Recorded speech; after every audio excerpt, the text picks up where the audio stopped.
Purezidenti Museveni okwise bendera ya National Resistance Movement akaruri akashero district ya Kween na Kapchorwa omucyanga cha Sebei abatura bamugira ngo abakore ngute zirukubi abombekere kandi ahunduze n'amashomera gari yo mu mberambi. Your Excellency, this is a very important issue that our people are facing. You really give people, the local government, 1.3. But when you go out, our roads are not okay. Our roads are very bad. Your Excellency, you do a very good thing to our country, even to Kween district.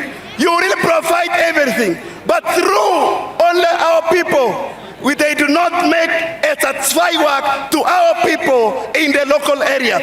Museveni yajara ngo government neza kuhabura kenti itano kushumbusha maka agaferirwa bw'ente zabo no kongera umbaro bw'ente myanya yateganisibwe obushuma bw'ente. In the Teso Lango Acholi area, we are having a new program of restocking that area. We are talking of giving 5 cows per homestead to those areas, so that we bring back the cattle population in that area. But when I thought more about it, I saw there were other areas nearby which are not in Teso, not in Lango, not in Acholi, that were very much affected by that criminality. Yabashabo kurinda byo buhangwa kandi nagira ngo manifesto ya NRM ebyo buhangwa byine kutwarwa nk'ikintu kikuru abwembereho yentunguka yihanga. Yagira ngo enshonga yo kutenguka kwitaka nibija kushitama n'abatura hamwe n'abahangu barebe kibakubasa kora kurebeka ngo abantu batura batateganisibwe. But in the meantime, our plan is to settle those people, the ones who are at risk in other areas. And the Minister of State is there. We bought some land down here. They have got 56 billion shillings. They are looking for more land. It is in the budget. The money is available. Ahabyo Obwegyese yagira ngo baza kongera za university kandi Sebei nayo neza ganyirwamo. Show the public university. That one is already our policy.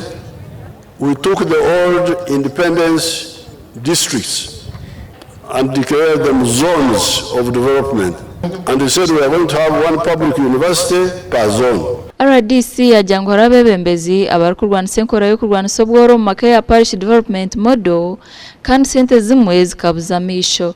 They want to find one, the chairman taken, the wife has taken, the child has taken, the relative has taken. You find like 7 million, 5 million in one household.